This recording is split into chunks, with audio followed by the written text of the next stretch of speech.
Arabasının camına ateş açmışlar. Kan izleri bulunmuş. Nasıl olmuş? Ben de sana sorayım mı? Sen mi yaptın lan? Hanginiz yaptı lan bunu? Burada! Tahsin! Bu iş senin işin. Sizce Tahsin bu kadar büyük bir serveti yasal yollarla mı kazanmış olabilir? Yani dışarıda epey düşmanı var diyorsun. Ben seni çok seviyorum.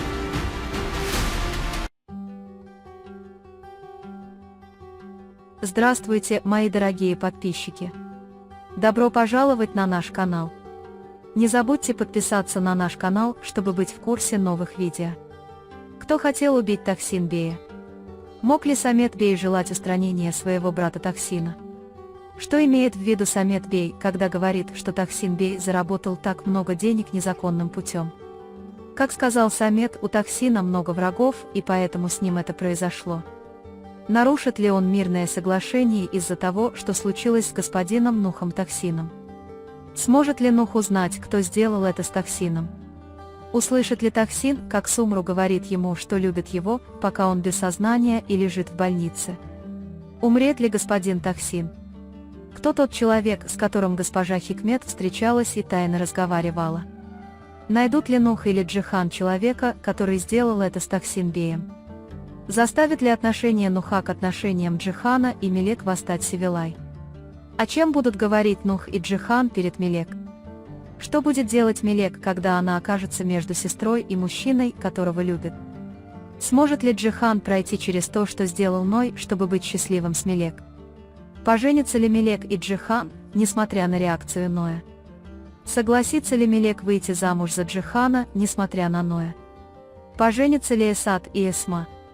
Обо всем этом и многом другом в этом видео. Если вы хотите, чтобы Тахсин Бей не умер и чтобы Джихан нашел того, кто это сделал, и наказал его, и таким образом положил конец напряженности между ним и Нухом, не забудьте поставить лайк и поделиться нашим видео. А теперь перейдем к нашему анализу, наслаждайтесь. Когда Тахсин Бей говорит, что у него есть дела, и идет ужинать, Нух, проявляющий любопытство, не может до него дозвониться. Пока они не могут связаться с Тахсин Беем, они оба беспокоятся и размышляют о нем. Затем Тахсину звонят и сообщают, что его машину нашли на обочине дороги, но самого Тахсина в ней не было. Услышав эту новость, Ной сходит с ума и направляет стрелы прямо в Джихана и его семью. Однако госпожа Сумру говорит Нуху, что сейчас не время для этого, забирает его и уходит. Они немедленно отправятся к месту, где находится автомобиль Тахсина, и начнут его поиски совместно с полицией. Несмотря на то, что Джихан хочет пойти с ними, она не может этого сделать из-за реакции Нуха. Эту атаку мог совершить Самет Бей. Развод Тахсина с Сумру очень разозлил его, и он, возможно, не смог бы смириться с тем, что она внезапно оставила особняк и отель на его попечении. Но он, возможно, решил двигаться дальше, думая, что теперь все вернулось на круги своя и что враждебность принесет ему скорее убытки, чем выгоды. Наконец, Самет Бей попытается отвести стрелы, направленные на него в результате допроса дамы. Потому что Самет, находящийся под большим подозрением, скажет, что Тахсин не мог заработать такое большое состояние законным путем и что у него много врагов за границей. Другими словами, он попытается избавиться от любопытных глаз, сказав, что этот инцидент произошел с ним из-за них. Он не сможет принять мирное соглашение ради Нуха Джихана и его семьи из-за того, что случилось с Тахсин Беем. Нух и Джихан, которые не хотят продолжать этот мир, снова встретятся лицом к лицу. Он приложит все усилия, чтобы выяснить, кто застрелил Тахсина Бея. Вот почему он некоторое время не сможет заботиться о Джихане и Мелек. Пока он проводит расследование по всему миру, чтобы найти и устранить виновных в этом инциденте, Джихан не будет сидеть сложа руки. Полиция найдет Тахсина Бея неподвижно лежащим на снегу и доставит его в больницу в бессознательном состоянии. Когда Сумру Ханем и Нух увидят его в таком состоянии, они подумают, что он мертв, и очень испугаются. Однако, хотя они и рады узнать, что он жив, они начинают ждать его из страха, что с Тахсин Беем что-то случится, поскольку он находится не в очень хорошем состоянии. Госпожа Сумру выразит свои чувства к Гану Тахсину, когда придет к нему. Даже если Тахсин Бей лежит, как будто его рот закрыт, он услышит, что говорит ему Сумру Ханем. То, что он услышит, придаст ему радость жизни и поможет ему как можно скорее прийти в себя. В любом случае, если Тахсин Бей придет в себя, он расскажет, кто заставил его пройти через все это. Несмотря на все трудности, он захочет вернуться из состояния крайней нужды и прожить счастливую жизнь с госпожой Сумру. Джихан продолжит расследование, чтобы найти человека, ответственного за то, что сделали с геном Тахсином. Тем временем ее тетя подозревает Хикмета и идет по ее следу. Когда госпожа Хикмет приходит тайно встретиться с кем-то, она внезапно садится перед ним и спрашивает, с кем он пришел встретиться.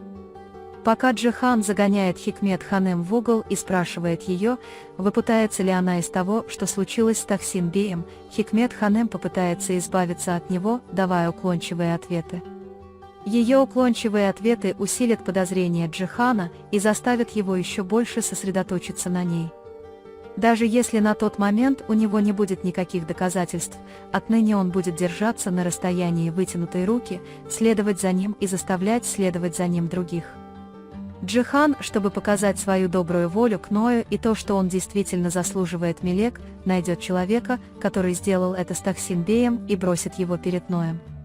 После такого отношения на Джихана он начнет мыслить крайне оптимистично. Однако, когда Нух продолжает делать все возможное, чтобы держать Мелек подальше от Джихана, эта ситуация заставляет Севилай восстать. Что бы кто ни говорил, Нух не может смягчиться по отношению к Джихану и не хочет делить с ним своего брата-близнеца. Но хотя предупреждение Севилая в какой-то степени срабатывает, поиски Джиханом тех, кто напал на Тахсин Бея вместе с Нухом, разрушат связи между ними. Когда Джихан захочет поговорить о том, кто напал на Тахсин Бея, Нух захочет поговорить с Мелек. Несмотря на то, что Джихан хочет поговорить с Нухом наедине, чтобы не расстраивать Мелек, он не сможет этому помешать. Когда во время разговора между ними возникнет напряжение, Мелек покажет, что она очень расстроена этой ситуацией и уйдет от них. Мелек скажет, что ей надоело быть зажатой между своим близнецом с одной стороны и старшим братом своего ребенка с другой и мужчиной, которого она любит, и выступит против них обоих. Однако Джихан каким-то образом прощает себя и говорит, что хочет жениться как можно скорее. Нух подумает, что Мелек беременна и что она его очень расстроила, поэтому он попытается сблизиться с ней. Однако, когда они понимают, что Мелек хочет выйти замуж за Джихана и не отказалась от этой любви, они снова начинают спорить. Ради победы над Джихан Маликом он закроет глаза и проигнорирует все, что сделает Нух, чтобы тот не сказал. Джихан, который ради своей любви приносит жертву за жертвой, покорит сердце Мелек и заставит ее простить все ошибки, которые она совершила раньше. Когда Джихан понимает, что Нуха не убедить, он начинает давить на Мелек, чтобы она вышла замуж как можно скорее. Ангел останется в нерешительности, задаваясь вопросом, как это могло произойти, несмотря на Ноя. Потому что она не захочет выбирать между своим близнецом и мужчиной, которого любит. Он будет продолжать стремиться к тому, чтобы эти два человека, которые ему дороги, встретились где-то посередине. Но чтобы сломить упрямство Нуха и заставить Джихана выслушать ее и принять ее, она может согласиться выйти за него замуж. Поэтому теперь Нух придется принять Джихана, отца ее племянницы и мужа ее сестры-близняшки. Несмотря на то, что Эсад не хочет жениться на Эсме, Джихан заставит его жениться на ней, говоря, что он должен это сделать и что он должен взять на себя ответственность, потому что она забеременела от него таким образом. Однако этот принудительный брак не принесет ничего хорошего ни Эсату, ни Эсме. В то время как Эсма вынуждена проводить свою жизнь с мужчиной, который не любит ее и хочет использовать и выбросить, Эсад превратится в человека, который постоянно ведет себя расточительно то тут, то там. Однако если Эсма выйдет замуж за Эсата благодаря Джихану и улучшит себя, станет ухоженной и привлекательной женщиной, разум Эсата может соблазниться, и тогда этот брак может стать счастливым. Так кто же, по-вашему, хотел причинить вред Гану Тахсину? Смогут ли Ной и мир стать единым целым, а не находиться друг против друга? Выздоровеет ли Тахсин Бей и женится ли на Сумру Ханем? Будут ли раскрыты уловки госпожи Хикмет? Хотели ли Самет Бей и Хикмет Хан вместе убить своего брата Тахсин Бея? Согласится ли Эсад жениться на Эсме? Вы можете поделиться своим ценным мнением в разделе комментариев. Не забудьте подписаться и включить уведомления, чтобы получать больше видео. Увидимся в следующем видео. Береги себя. До свидания.